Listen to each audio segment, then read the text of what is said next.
جس طرح محمد قاسم صاحب ابھی بتا رہے تھے کہ وہ دوست جب جانے لگا تو اس نے کہا کرائے کے پیسے نہیں ہیں، تو اس نے کہا فکر نہیں، اس نے کہا میں سگریٹ پیوں گا، اس نے کہا کوئی فکر کی بات نہیں، بلکہ قاسم صاحب نے تو یہاں تک کیا کہ وہ بھی بندوبست آپ کو کر کے دیں گے۔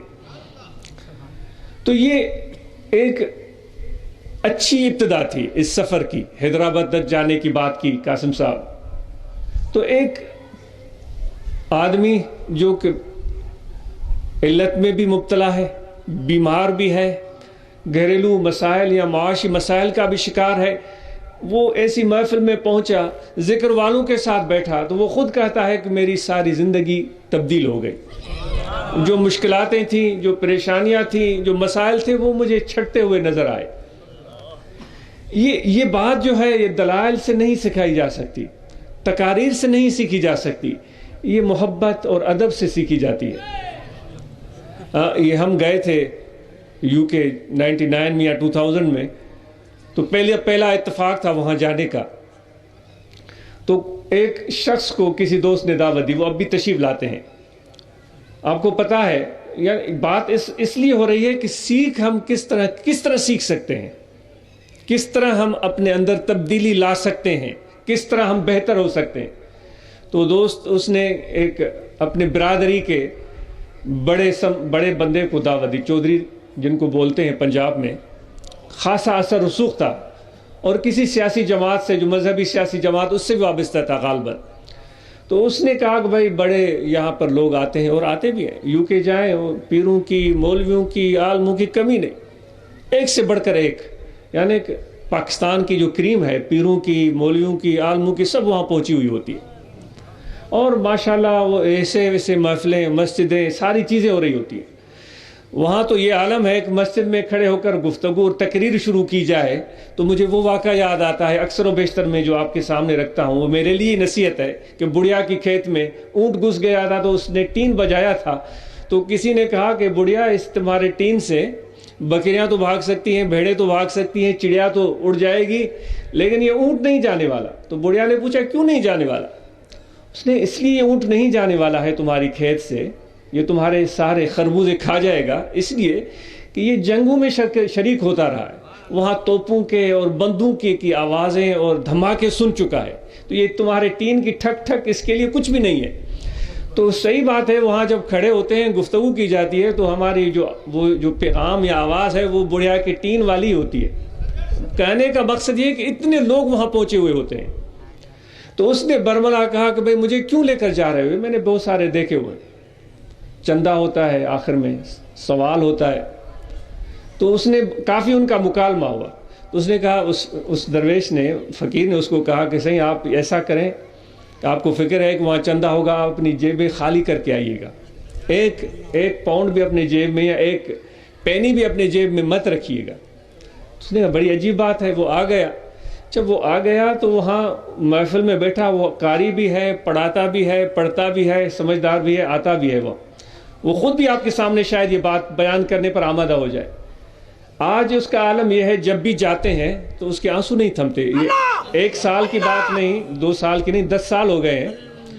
وہ بیٹھتا ہے تو اس پر گریے کا عالم ہوتا ہے۔ تو اس کی ابتدا جس فقیر نے کی تھی، جو اس کو لے کر آیا تھا، آفرین ہو اس شخص کو، کس طرح اس کو تیار کر کے وہ محفل میں لے آیا تھا، اور کس طرح اس کی ذہن سازی اس نے کی تھی۔ آفرین ہو اس شخص کو۔ جب اس طرح کی تیاری ہو تو پھر محفل میں بیٹھنے کے بعد انسان اپنے اندر تبدیلی بھی محسوس کرتا ہے، ورنہ تو ہر چیز روایتی محسوس ہوتی ہے۔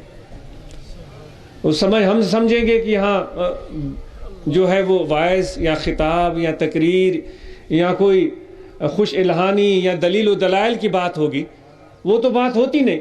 جو یہ ذہن بنا کر آئے تو وہ تو مایوسی ہوں گے، نہ خوش الہانی، نہ دلیل، نہ دلائل، نہ جملہ اور کلام اور کلموں سے مرصع گفتگو، تو پھر وہ تو مایوسی ہوں گے، تو ان کو سمجھ میں بات نہیں آئے گی۔ تو جو بھی دوست تبلیغ کر کے اپنے احباب کو یہاں لے کر آتے ہیں، ان کو جب آپ لے کر آتے ہیں، جو پہلی بات آپ ان کے ساتھ ہو رہی ہوتی ہے اس کی بڑی اہمیت ہوتی ہے، اور ان کے ذہن میں یہ بات بٹھا دینا کہ وہاں ملتا کیا ہے، وہاں کیا چیز حاصل ہوتی ہے۔ ورنہ تو آج ہمارا حال تو وہ ہے کہ جس طرح کیا مثال عرض کی جائے کہ ہم سنار کے پاس چلے جائیں اور اس کو کہیں کہ بھائی ہمیں 1 کلو گوشت چاہیے، تو سنار تو اس کے سوال پر ہنسے گا، بھائی میں سنار ہوں، سونا بیچتا ہوں، میرے پاس گوشت کا کیا کام؟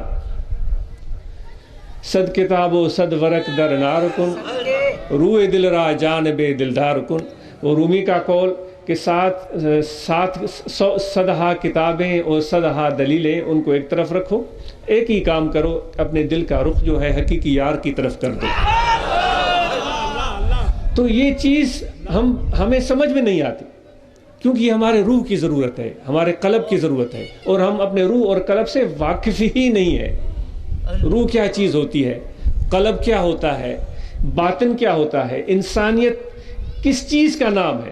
ہم سمجھتے ہیں کہ انسانیت بہت بڑا لقب لے لیا جائے، ڈاکٹر کا لاحقہ ہو نام کے ساتھ، بہت ساری دولت ہو، کوئی بڑی کرسی ہو، بہت اچھی PR ہو، بڑا نام ہو، ہم سمجھتے ہیں کہ یہ انسانیت ہے،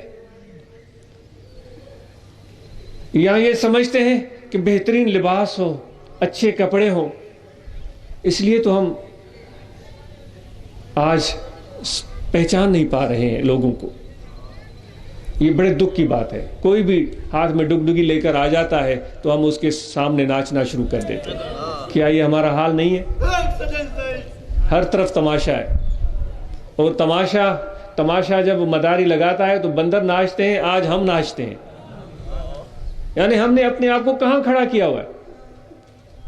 یعنی کوئی عقل یا فہم جو اللہ تعالیٰ نے ہمیں دیا ہے، اور قرآن مجید میں اللہ تعالیٰ بار بار کہتا ہے کہ اے عقل والو، کون کہتا ہے کہ اسلام عقل کی بات نہیں کرتا، جب اللہ تعالیٰ خود عقل کی بات فرما رہا ہے۔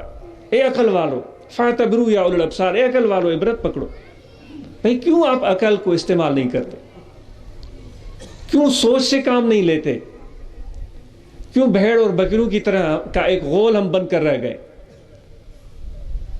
اگر ہم اور آپ تھوڑی دیر کے لیے بھی سوچیں، ہر ایک شخص کو، آپ میں سے ہم میں سے ہر ایک شخص کو یہ صلاحیت ہے کہ اللہ نے اتنی سمجھ اس کو دے رکھی ہے کہ وہ سمجھ سکتا ہے کہ یہ خیر خواہ ہے یا خیر خواہ نہیں ہے۔ یہ جو بولنے والا ہے، اس کی گفتگو میں کتنی سچائی ہے، اس کے پیغام میں کتنا فائدہ ہے، آپ میں سے ہر شخص سمجھ سکتا ہے، لیکن سوچنے کے لیے تیار ہی نہیں ہے۔ تو اس لیے ہمارا حشر بھی وہی ہو رہا ہے جو پہلے بھی میں نے واقعہ عرض کیا تھا کہ ایک پیاسی بکری تھی۔ یہ ہم پر یہ مثال صادق آتی۔ آج یہ عزم کر کے ہم اٹھیں گے کہ ہم سوچ اور سمجھ سے کام لیں گے۔ اللہ تعالیٰ نے آپ کے جسم کی ابتدا سر سے کی ہے، اور سب سے وزنی جو عضو آپ کا ہے وہ یہ سر ہے۔ اس میں دماغ اللہ تعالیٰ نے رکھا ہے۔ اس دماغ کو اللہ تعالیٰ نے کیا کیا صلاحیتیں بخش دی ہیں۔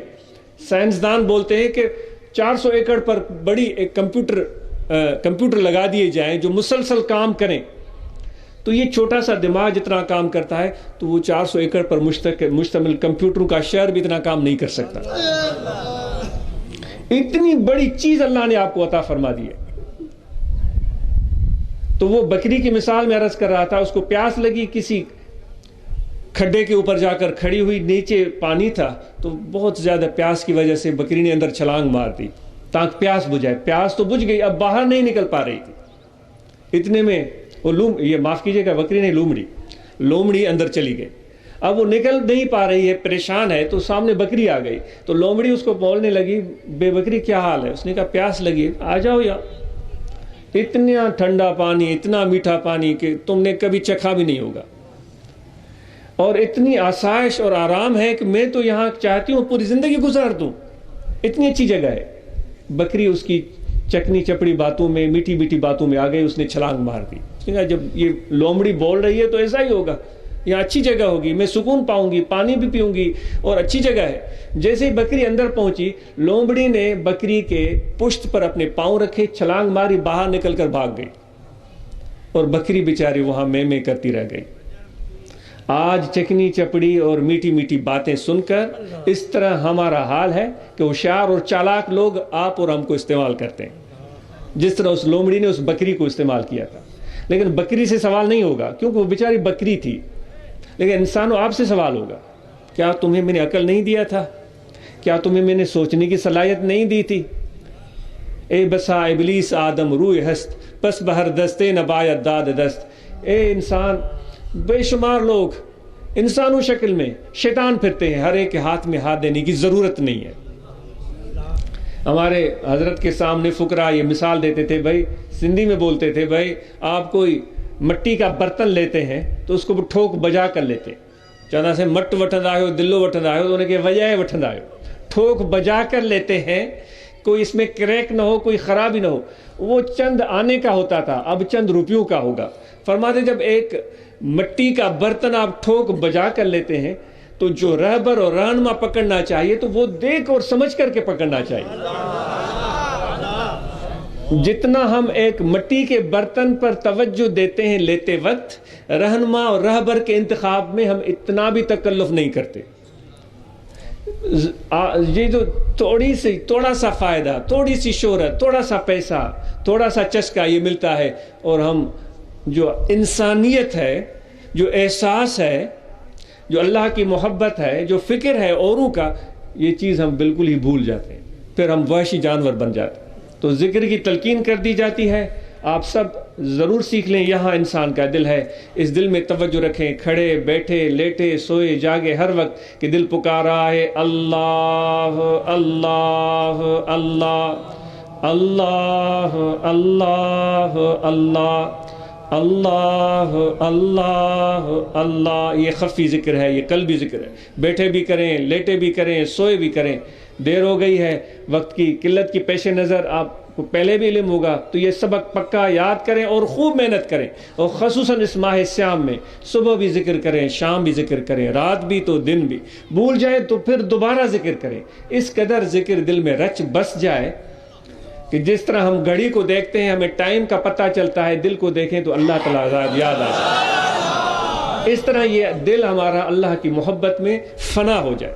مرشد کی صحبت سیکھنے کے لیے ہوتی ہے، ادب پانے کے لیے ہوتی ہے، اور حضور علیہ السلام کی سنتوں کی پیروی کریں، نماز کی پابندی کریں۔ اللہ تعالیٰ آپ سب کا آنا، ہم سب کی حاضری قبول فرمائے۔ دعا جامع ہم سب کے لیے ہے، جو احباب تشریف لائے ہیں سب کے لیے اللہم صلی علی سیدنا۔ جی دعائے خیر سب جو بیمار ہیں ان کی شفا کے لیے۔ ربنا آتنا فی الدنیا حسنۃ، صلی اللہ تعالی علی خیر خلقہ محمد و علی آلہ وسلم۔